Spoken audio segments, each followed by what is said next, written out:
என்னத்தை பிறந்து என்னத்தை வாழ்ந்து என்னத்தை சாதிக்க போகிறோம் அப்படின்னு ஒரு வாழ்க்கை இருக்குல்ல. வாழ்க்கைன்றது பார்த்தீங்கன்னா ஒரு வரம். வாழ்கிற வாழ்க்கையே ஒரு வரம். தன்னம்பிக்கை கொண்டு வாழ வேண்டும். என்ன நடக்கணும் அதான் நடக்கும். விதி சார் பண்றது நடத்துறான் சார். எழுதப்பட்டு விட்டது.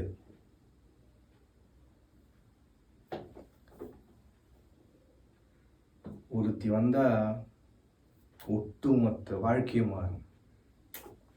என் துணை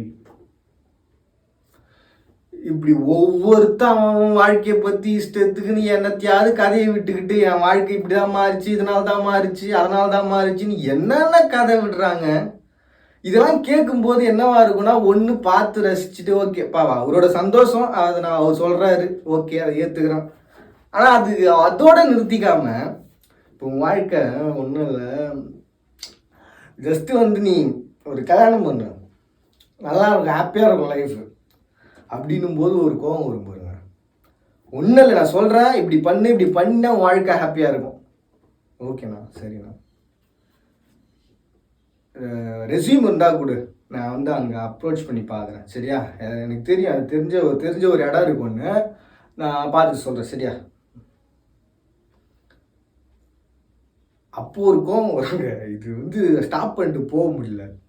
என்னமோ அடுத்தவனுடைய வாழ்க்கையை இவனுங்க தான் டிசைட் பண்ணுற மாதிரி, இவனுக்கு தான் டிஃபைன் பண்ணுற மாதிரி நான் வாழ வச்சு வாழ்ந்ததாக இருக்கணும் அப்படின்ற ஒரு உள்ளார்ந்த ஒரு கேவலமான ஒரு சிந்தனையை உள்ளே வச்சுக்கிட்டு சில பேர் நம்மக்கிட்ட அப்ரோச் பண்ணுற விதம் இருக்குது பாருங்க. வர்ற கோபத்துக்கு எதுவுமே பண்ண முடியாது. சரி நான் அப்படின்னு தலையாட்டிட்டு வந்துடுவோம். ஏன்னா நம்ம இருக்கிற நிலைமை அந்த மாதிரி. இதெல்லாம் வீட்டில் வந்து பார்த்திங்கன்னா ஸ்பிரிச்சுவலாக ஒரு பக்கம் இது அப்படியே யோசிப்பேன். நான் சொன்னது எல்லாமே ஒரு மாடுலேஷன் தான். ஒவ்வொருத்தர் நம்மகிட்ட எப்படி அப்ரோச் பண்ணுறான்ற ஒரு மாடுலேஷன். ஒரு குறிப்பிட்ட வயசுக்கு அப்புறம் இந்த உலகத்தில் ஒவ்வொருத்தரும் இப்படி தாண்டா அப்படின்னு சொல்லி புரியும் போது வரக்கூடிய ஒரு கோபம் இருக்குது பாருங்களேன். அந்த கோபம் வந்து ஒன்று நம்ம வாழ்க்கையில் நம்ம என்னடா பண்ணணும் அப்படின்ற ஒரு அதீதமான ஒரு சிந்தனையை உருவாக்குது. அப்படி இல்லையா வாழ்க்கையே ஒன்றும் இல்லைடான்ற டவுன் ஃபீலுக்குள்ளே கொண்டு போயிடுது.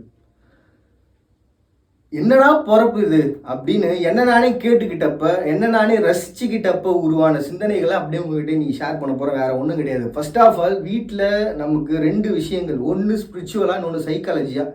வீடு குடும்பம் நினச்சாலே தலைவலிக்குதுவா, வேற ஏதாவது பேசுகிறா அப்படின்ட்டு ஒரு ஃபீல் வந்துருக்கோம்.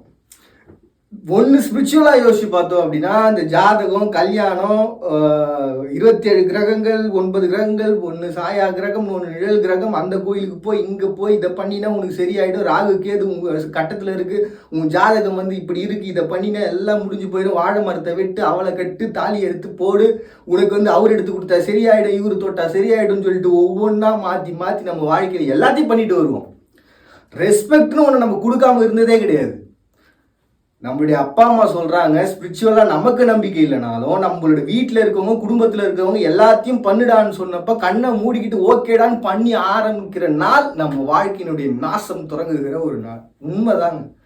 என் வாழ்க்கையில் அப்படிப்பா. நான் மற்றவங்க வாழ்க்கையை பற்றி நான் சொல்ல. ஏன்னா சில பேருக்கு கல்யாணம் ஆயிருந்தால் எல்லாமே சரியாயிட்டு இருக்கும், சில பேருக்கு அதை பண்ணியிருந்தா சரியாக இருக்கும், சில பேருக்கு இதை பண்ணியிருந்தா சரியாக இருக்கும். என் வாழ்க்கையில் எதை பண்ணாலும் சரியாவிடா அப்படின்ற ஒரு ஃபீல் இருக்குது பாருங்க. அது கோபத்தினுடைய உச்சகட்டம். அப்போ தான் புரியுது, அடுத்தவன் சொல்லி நம்ம எதை செஞ்சாலும் உருப்படாது. மற்றவன் சொல்கிறதெல்லாம் கேட்டுக்கணும், நம்ம என்ன பண்ணணுன்றது நாம் தான் டிசைட் பண்ணணும். இப்போ அடுத்த கட்டத்துக்கு வந்து பார்த்தீங்கன்னா, வாழ்க்கையில் நம்ம உழைப்பு முயற்சின்னு ஒரு கான்செப்ட் இருக்குல்ல. இப்போ நான் அதுக்காக வந்து ஜாதகமோ இல்லை கல்யாணம் பண்ணால் மாறாமல் போயிடுமோ அப்படின்றலாம் வந்து கான்செப்ட் தெரியாமல் நான் பேசலை. உண்மையாகவே கிண்டல் பண்ணுறதுக்காகவும் சொல்லலை. நம்ம என்ன தான் வந்து வாழ்க்கையில் வந்து ஒவ்வொருத்தரோட வாழ்க்கை, ஒவ்வொரு திசை, ஒவ்வொருத்தரோட ஃபீலிங்கிறது வேறு வேறு தான். சில பேரோட ஜாதகம்ன்றதை எடுத்து பார்த்தா தெரிஞ்சிடும். அந்த 27 நட்சத்திரங்களை 9 கிரகங்களை வச்சு அந்த நிலைகளில் அந்த கிரகங்கள் இருக்கும்பொழுது அந்த ஒரு ஈர்ப்பு சக்தியில் பூவியில் ஒரு இடத்துல ஒரு குழந்தை பிறக்கும்பொழுது அந்த ஒரு குழந்தையினுடைய மனநிலை அப்படின்றது ஒரு அதிசிறந்த ஒரு மனநிலையாக இருக்கும். அந்த மனநிலை என்ன அப்படின்றத நம்மளால் கணிக்கவும் முடியும். இதுதான் பார்த்தீங்கன்னா ஒவ்வொரு கிரகங்களுக்கும் அவங்க வந்து பெயர்களோட அந்த ஒரு பெயர்களோடு சேர்த்து அந்த தன்மை என்னங்கிறத போட்டிருப்பாங்க. இப்போ என்னோடது பார்த்தீங்கன்னா புதன் கிரகம்னு சொல்லுவாங்க. புதன் அப்படின்றது ஒரு குறிப்பிட்ட ஒரு சின்ன ஒரு சுற்றுவட்ட பாதையிலே இருக்கும். எந்த ஒரு விஷயத்தையும் ரொம்ப எளிமையாக கற்றுக்கிற ஒருத்தவங்களாக இருப்பாங்க. இப்படி ஒவ்வொருத்தருக்கும் தன்மைன்னு இருக்கும், அதை விளக்கி விடுவாங்க. இப்படி ஒரு பக்கம் போகும். அதுக்காக அது உண்மை இல்லைன்னு நான் சொல்ல, அது அவங்களுடைய நம்பிக்கை. அந்த நம்பிக்கையை ரெஸ்பெக்ட் பண்ணுறேன். இது வந்து நான் கிண்டலுக்காக சொல்லி, என் குடும்பத்தை நான் கிண்டல் பண்ணுறதுக்காக சொன்னேன். என் ஃப்ரெண்ட்ஸுக்கிட்ட பேசுகிற மாதிரி தான் பேசிட்டு இருக்கு. ஸோ நீங்கள் பெருசாக தவறாக எடுத்துக்க வேண்டாம். அண்ட் அடுத்ததாக பார்த்தீங்கன்னா, அந்த சோழிகள் உருட்டி பார்க்குறதா இருக்கட்டும், ஒரு ஓலைச்சுவடி ஜோசியம் பார்க்குறதா இருக்கட்டும், வாக்கிய பஞ்சாங்கமாக இருக்கட்டும், எல்லாமே வந்து பார்த்தீங்கன்னா நம்ம பார்க்கும்போது, சொல்லும்பொழுது, கேட்கும்போது அவ்வளோ அற்புதமாக ஒரு நம்பிக்கை தர விஷயமா தான் இருக்கும். யாருமே நெகட்டிவாக எதுவுமே சொல்ல மாட்டாங்க. ஃபர்ஸ்ட் ஆஃப் ஆல் அது மாதிரி புரிஞ்சிக்கணும். அண்ட் இதெல்லாமே வந்து நம்ம கேட்டு முடிச்சதுக்கு அப்புறம் அதில் இருக்க எதுவுமே நடக்கலையே அப்படின்றதுக்கு அப்புறம் தான் நம்ம வந்து கோவப்படும். எதுவுமே நடக்காமலாம் இருக்காது, ஏதாவது ஒன்று நடந்திருக்கும். ஆனால் அது வந்து நம்ம சைக்காலஜிக்கலாக ரிலேட் பண்ணி பார்த்துட்டு இது அது வந்து இப்படி அப்படின்னு சொல்லிட்டு நாமளே வந்து பெருமிதப்படுத்திக்கிறதுக்காக மட்டும்தான் இதை பண்ணுவோம். இப்போது ஃபர்ஸ்ட் ஆஃப் ஆல் வந்து பார்த்தீங்கன்னா, இந்த ஜாதகம், மற்ற விஷயங்கள், மிஸ்ட்ரி, ஸ்பிரிச்சுவல், அந்த கோயிலுக்கு போய் இந்த கோயிலுக்கு போய், இது எல்லாமே பார்த்தீங்கன்னா நம்மளுடைய நம்பிக்கை சார்ந்துதான் இருக்குது. நம்மளுடைய குடும்பம், நம்ம சூழல், நம்ம சுற்றி இருக்கிறவங்க கிட்ட நம்மளுடைய ப்ரெசன்டேஷன், நம்மளுடைய ஓன் ப்ரெசன்டேஷனுக்குள்ளே நம்ம போயிட்டோம் அப்படின்னா இந்த ஸ்பிரிச்சுவல்ன்ற கான்செப்ட் மற்றவங்களுக்கு எடுபடாமல் போயிடும். நமக்கு மட்டும் எடுப்படும், நம்ம சாமியாராக போயிடும், பிரம்மச்சரியாக போயிடும். இவ்வளோதான் விஷயம். நம்ம ஸ்பிரிச்சுவலை ரொம்ப ஹாப்பியாக அணுக ஆரம்பிக்கிறோம் அப்படின்னா அது 4 பேர் தெரிஞ்சாதான் ஹாப்பி. அப்படி அணுகிற விதத்தில் நமக்கு ஹாப்பி கிடைக்கலன்னா நம்ம ஞானி, யாருக்கும் புரியாத ஒரு தெரியாத ஒரு வாழ்க்கையை வாழ்ந்துட்டு இருக்கோம்னு அர்த்தம். நம்ம எல்லாரும் அப்படியே வாழ்ந்துட்டு இருக்கோம். நம்ம வாழ்கிற வாழ்க்கை அடுத்தவனுக்கு தெரியணும். நான் வந்து கடவுளினுடைய அதிசிறந்தவன் அப்படின்ற ஒரு எண்ணம் நம்ம உள்ள நமக்கு வேணும்ல. அப்படி ஒரு விஷயம் இருக்குது. ஸோ அது ஒரு கேரக்டரைசேஷன். நம்மளோட ஹாப்பினஸ் அப்படின்றது இப்போ 4 பேரோட குடும்பத்தோட பகிர்ந்துக்கிறது தான். அப்போ ஸ்பிரிச்சுவல் அப்படின்ற ஒரு விஷயம் ஒரு ஹாப்பினஸாக இருக்கணும் அப்படின்னா குடும்பத்தோடு இருந்தால் மட்டும் தான் ஹாப்பினஸ். இல்லாட்டி நாம் யார் ஸ்பிரிச்சுவலோட கனெக்ட் ஆகிருக்கும், எப்படி கனெக்ட் ஆகிருக்கும்னு அடுத்தவங்ககிட்ட பெருமை பீத்திக்கிறதுல தான் ஒரு ஸ்பிரிச்சுவலினுடைய ஹாப்பினஸ். அப்படியும் இல்லையா, உள்ளார்ந்த ஹாப்பினஸ் அப்படின்றது பார்த்தீங்கன்னா ஞானி போல ஒரு வாழ்க்கை. அவனுக்குமே அது தெரியாது, நம்ம போய் கேட்டாலும் அவன் சொல்ல போகிறது கிடையாது. அது உள்ளுக்குள்ளே இருக்கும்ப்பா, அது சொல்லி புரியாதுப்பா உங்களுக்கு அப்படின்னு சொல்லிட்டு சிம்பிளாக சொல்லிட்டு போயிடுவாங்க. ஸோ இந்த 3 வெரைட்டியில் ஸ்பிரிச்சுவலாக முடிச்சிடலாம். சைக்காலஜிக்கலாக பார்த்தா குடும்பமாக இது அப்படின்னு ஆரம்பிக்கும். எப்போ எனக்கு கொடுக்குற மாதிரியான ஒரு ஹாப்பினஸ் வேறு யாரும் கொடுக்க முடியாது. என் பொண்டாட்டி கொடுக்குற ஒரு வாழ்க்கை வந்ததுக்கப்புறம் என் வாழ்க்கையை மாறிச்சுரா அப்படின்றது. இன்னும் சில பேர் செஞ்சேன்டா, அன்னைக்கு நின்ன இன்னைக்கு உக்காந்துருக்கேன், அவ்வளோதான் விஷயம் அப்படின்னு வந்து சில பேர். ஸோ ஒரு லைஃப்பில் ஒரு பாசிட்டிவாக அணுகிற ஒரு வே, சைக்காலஜிக்கலாக அவங்கவுங்க கொடுக்கக்கூடிய ஒரு சப்போர்ட், அது எப்படிப்பட்ட ஒன்றுனா உன்னால் முடியும்னு அவங்க பேசவே மாட்டாங்க. நீ எதுக்கு தேவையில்லாம அதெல்லாம் யோசிச்சுட்டு இருக்க, நீ எதுக்கு அதெல்லாம் யோசிச்சுட்டு இருக்க தேவையில்லாமல் அப்படின்னு சொல்லி நமக்கு எவ்வளோ மோட்டிவேட் பண்ண முடியுமோ அவ்வளோ மோட்டிவேட் பண்ணுவாங்க. ஸோ சைக்காலஜின்ற கான்செப்ட் பேசுகிற அளவுக்கு நான் பெரிய டாக்டர்லாம் ஒன்றும் கிடையாதுங்க. அதனால் அந்த விஷயத்துக்குள்ளே நான் போக விரும்பல. ஆனால் சைக்காலஜி அப்படின்னு வரும்போது என்ன சில பேர் என்ன பண்ணுவாங்கன்னா, நீ பார்க்கறதுக்கு ஒரு மாதிரி இருக்க, தூக்க மாத்திரை போட்டு சாப்பிட்றியா இல்லை ஹாஸ்பிட்டலுக்கு போறியா, ஆனால் அவர் வந்து சில விஷயங்கள் சொல்லுவார். நீங்கள் இந்த ஃபாலோ பண்ணுங்கள், இப்படி உட்காருங்க, மெடிடேஷன் பண்ணுங்கள், இல்லாட்டி 4 பேர்கிட்ட பேசுங்க, அதை பண்ணுங்கள், இதை பண்ணுங்கள். இது குடும்பத்தில் இருக்கிறவங்களே பண்ணிட்டு போயிடுவாங்க. ஆனால் சைக்காலஜின்ற ஒரு கான்செப்ட்டுக்குள்ளே போயிட்டு நம்ம சைக்காலஜி டாக்டரை போய் மீட் பண்ணிட்டு ரொம்ப முடியாமல் போயிடுச்சு, அவரை நடக்க முடியல, நிற்க முடியல, பேச முடியல அப்படின்ற ஒரு சுச்சுவேஷனுக்கு வரும்போது நீங்கள் சைக்காலஜி டாக்டரை மீட் பண்ணலாம். மற்றபடி எப்படி மீட் பண்ணி என்ன பண்ண போகிறோம்? சரி, ஓகே, உழைப்புன்ற ஒரு கான்செப்டுக்குள்ளே வருவோம். ஒர்க்கிங் பிளேஸில் நாம் வாழக்கூடிய ஒரு வாழ்க்கை, கையை கட்டிக்கிட்டு சொல்லுங்கய்யா, சிங்கமாக திட்டுவோம். அந்த நம்ம ஒரு படத்தில் பார்ப்போமே, அக்கல் தூக்கியே அப்படின்னு சொல்லிட்டு இவரை கிண்டல் பண்ணுவாங்க. நல்ல படம், அவர் பேர் டக்குன்னு மறந்துட்டேன், அவர் பேர் டக்குன்னு ஞாபகம் வரல. லவ் டுடேன்னு படம், அவர் பேர் ஞாபகம் வரல, அந்த பேர் மட்டும் எனக்கு மறந்து விட்டுருங்க. லவ் டுடே, அதில் வரக்கூடிய ஒரு டைலாக்ஸு. ஸோ அதில் பேசுகிற அந்த விஷயம். ஸோ இப்படி வாழ்க்கையில் திட்டு வாங்கி ஒரு சந்தோஷம், திட்டுன்னு திட்டி மேனேஜர்கிட்ட ஒரு, ஏன்னா அந்த பணம் வருதுல்ல, மாத சம்பளம்னு ஒன்று வருது. ஸோ இப்படி ஒரு வாழ்க்கை, உழைப்பு, பிறப்பு, இந்த அதில் எல்லாமே பார்த்தீங்கன்னா பொறப்புப்பா. நம்ம பொறப்பு அப்படி அடுத்தவன்ட்டு சம்பளம் வாங்கணும்னு இருக்குது பொறப்பு, நாம் அடுத்தவனுக்கு சம்பளம் கொடுக்கணும்னு இருக்குது, அது ஒரு பொறப்பு. இப்படி பொறப்பை பற்றியான ஒரு விஷயங்களை பேசலாம் தான் வந்தேன். ஆனால் அது உள்ளுக்குள்ளே பயங்கரமான ஒரு ஃபீலிங்ஸ் இருந்ததுனால எல்லாத்தையுமே அப்படியே ஷேர் பண்ணிட்டேன். இப்போ விஷயத்துக்கு வந்துடுறேன். பிறப்பு இறப்புன்றது எதன் அடிப்படையில் இருக்குது? ஷார்ட்டாக சொல்லணும்னா நம்ம வாழ்க்கை பிறப்பு இறப்புன்றது விதியா இல்லை மதியா? அப்போ விதி மதியால் வெல்லலாமா அப்படின்ற ஒரு கான்செப்ட். அப்போ 2 விஷயங்க. ஒன்று, விதி நம்ம என்ன நடக்குமோ அதுதான்ப்பா நடக்கும் அப்படிங்கிறது முழுமையான ஸ்பிரிச்சுவல். நம்ம மேலே நம்மளால் நம்ப முடியாத பட்சத்தில் நம்ம ஒரு ஆறுதல் தேடுறோம். அது நம்மளை விட அதீதமான ஒரு அறிவாற்றலோ அதீதமான சக்தியை கொண்ட ஒரு பேராற்றலாக இருக்கக்கூடிய ஒன்று. அதுதான் கடவுள், அவங்க தான் கடவுள் அப்படின்னு நம்ம சொல்கிறோம். அந்த நம்பிக்கைன்றது உண்மையாகவே நமக்கு தேவை. ஏன்னா நமக்குன்னு ஒரு வழி இருக்குது, அந்த வழியை நம்மளால் தாங்க முடியல அப்படின்ற பட்சத்தில் அந்த வழியை வேற ஒருத்தர்கிட்ட நம்ம கொடுக்கும்பொழுது நம்ம நிம்மதியாக இருப்போம். அவ்வளோதான். அதனால் வந்து ஒரு மெழுகுவர்த்தி ஏற்றுறதுனாலையோ, ஒரு வாக்கியங்கள் படிக்கிறதுனாலையோ, ஒரு வணக்கம் வைக்கிறதுனாலையோ வாழ்க்கை மாறுது, வாழ்க்கையினுடைய சந்தோஷம் கிடைக்குது அப்படின்னா நான் ஏன் செய்யக்கூடாது? ஒரு தேங்காய் உடைக்கிறதுனால வாழ்க்கை வந்து சந்தோஷமா இருக்குப்பா அப்படின்னு நினச்சா தாராளமாக நினச்சிட்டு போகலாமே, அது தப்பே கிடையாது. அது நம்ம ஏற்றுக்கலாம்ல.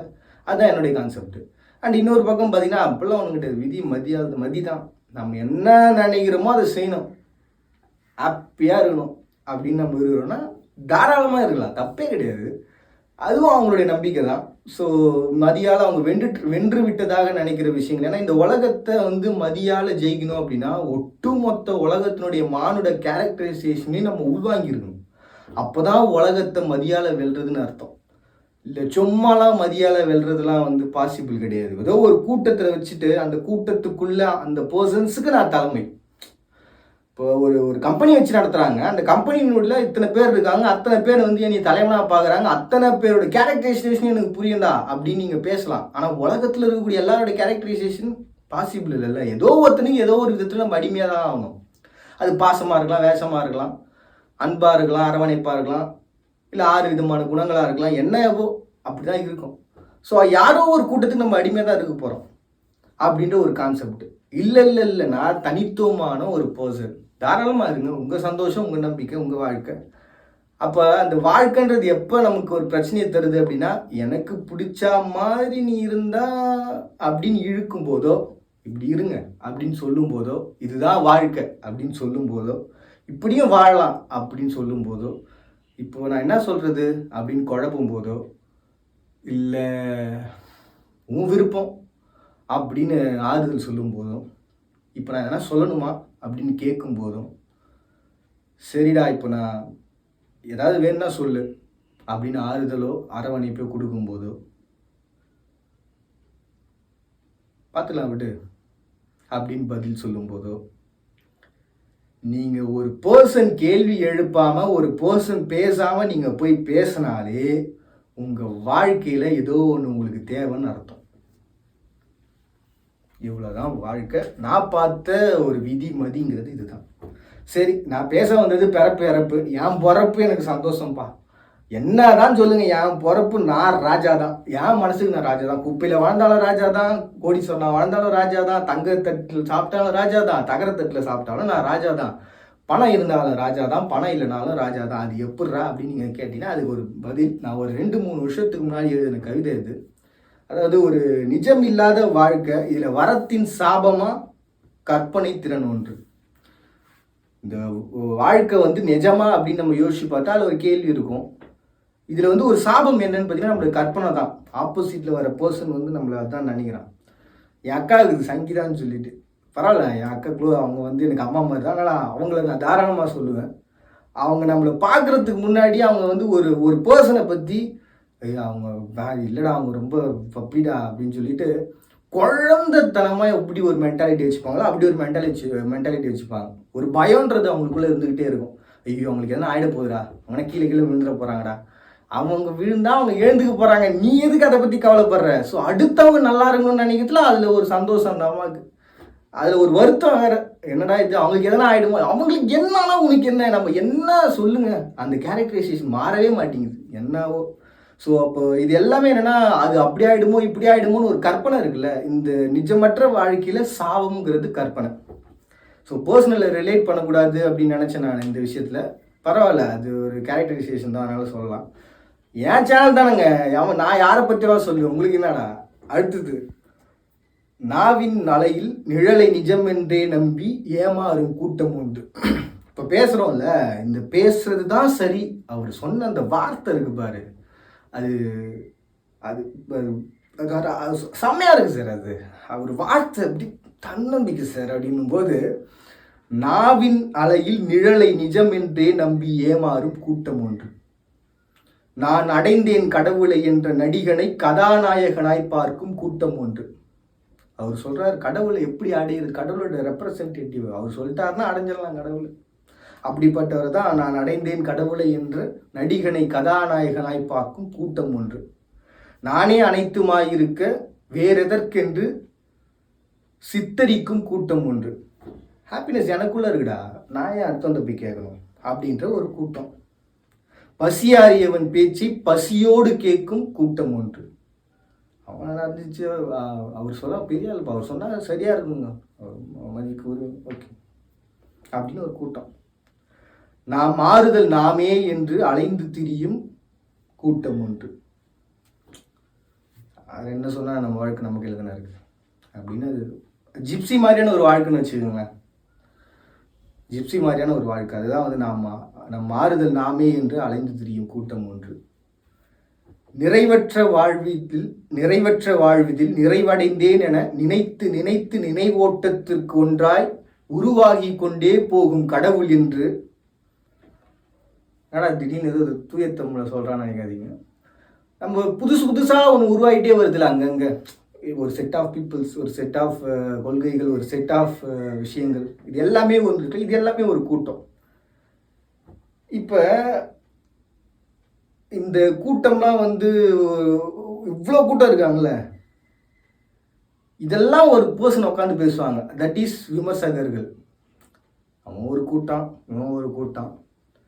என்ன சொல்கிறது, வாழ்க்கை அப்படி இருக்குது, வாழணும், நிம்மதியாக வாழ்ந்தா போதுங்க, அவனை பார்த்தீங்களா அப்படின்னு சொல்லி விமர்சனங்களை பண்ணிக்கிட்டே இருப்பாங்க. இப்படிப்பட்ட கூட்டத்தில் இவங்களாம் கூட்டமாக இருக்கிறாங்கப்பா அப்படின்னு சொல்கிற கூட்டத்தில் நானும் ஒருத்தன். ஏன்னா நானும் ஒரு கூட்டம் தான். இப்போ என்ன மாதிரி கூட்டம் உலகத்தில் எல்லாமே இருக்குது, ஏகப்பட்ட கூட்டம் இருக்குது, நானும் ஒரு கூட்டம் தான். ஸோ கூட்டம்ன்றது ஒன்று தான். அது எல்லாமே வந்து அவங்களுக்கு பிடிச்ச மாதிரி வாழ்ந்துக்கிட்டு இருக்கிறாங்க. அதில் நானும் ஒரு கூட்டத்தில் ஒருத்தனா வாழ்ந்துக்கிட்டு இருக்கேன். அவ்வளோதான் என்னோடய வாழ்க்கை. ஸோ பிறப்பு அப்படின்றது கூட்டத்தில் ஒருவனே. ஸோ பிறப்பில் ஆரம்பித்தது, அது எதுக்கிட்டா கூட்டத்தில் கொண்டு வந்து முடிச்சு வச்சுருக்க, பிறப்புக்கும் கூட்டத்துக்கு என்ன சம்மந்தம், கூட்டமாக பிறகுறோம் அப்படின்னு சொல்லி கேள்விலாம் ஆகிடும். பிறந்துட்டாலே நம்ம ஏதோ ஒரு கூட்டத்தில் ஒருத்தனா மாறிடுறோம். ஸோ நம்ம பிறந்ததுக்கு அப்புறம் எந்த கூட்டம் அப்படின்றது உலகம் டிசைட் பண்ணுறதுக்கு முன்னாடி நாம் டிசைட் பண்ணுறது நம்மளுடைய வாழ்க்கைன்றது அற்புதமான ஒன்றா மாறி இருக்கும். அதனால் நாம் எந்த கூட்டமாக மாறணும், இல்லை புதுசாக ஒரு கூட்டத்தை உருவாக்கணுமா அப்படின்றது நம்மளுடைய கண்ட்ரோலில் தான் இருக்குது. அது அடுத்தவங்களோட நம்பிக்கை மூலமாக நமக்கு கிடைச்சாலும் சரி, ஜாதகம், ஸ்பிரிச்சுவல் மூலமாக, டோட்டலாக சொல்கிறேன், ஸ்பிரிச்சுவல் மூலமாக அந்த நம்பிக்கை நம்மளுக்கு கிடைச்சி நம்ம ஒரு கூட்டத்தில் ஒருத்தனா மாறினாலும் சரி, சைக்காலஜிக்கலாக நம்மளுக்கு ஒரு நம்பிக்கை கிடைச்சி அந்த கூட்டத்தில் ஒருத்தனா மாறினாலும் சரி, இல்லை அந்த ஸ்பிரிச்சுவல் சைக்காலஜியை நம்மளே உருவாக்கி நம்ம ஒரு கூட்டத்தை உருவாக்கினாலும் சரி. ஸோ கூட்டத்தில் நம்ம ஒருத்தனா இருக்க போகிறோம், அவ்வளோதான். அது எந்த கூட்டம்ன்றதை நம்ம டிசைட் பண்ண போகிறோம், இல்லை கூட்டத்தை நம்ம உருவாக்க போகிறோம், அவ்வளோதான் விஷயம். இப்படி தான் வாழ்க்கைன்றது போயிட்டு இருக்கு அப்படின்றது என்னுடைய கணிப்பு, என்னோட ரசனை. அதுதான் உங்ககிட்ட பகிர்ந்துக்கிட்டேன். ஸோ பிறப்பு இறப்பு அப்படிங்கிறது இவ்வளோதான் என்னைய பொறுத்த வரைக்கும். இறப்பை பற்றி சொல்ல வேண்டிய அவசியம் இல்லை, ஏன்னா நம்ம கையில் கிடையாது. அப்போ யார் கையில் இருக்குது, அதுதான் விதியா, அதுதான் மதியா அப்படின்னு நம்ம கேட்டிங்கன்னா அதை பற்றி சொல்ல வேண்டிய அவசியம் எனக்கு கிடையாது. ஏன்னா நான் ஒன்றும் சாகலை, செத்ததுக்கு அப்புறம் சொல்கிறேன். மறுபடியும் எல்லாரும் இதே போல் ஒரு அழகிய சிறந்தங்களை சந்திக்கிறேன். அதை நான் உங்கள் பாண்டி, நீங்கள் பார்த்துட்டு இந்த நிகழ்ச்சி இன்ட்ரெஸ்டிங் இன்ஃபோ. டடா.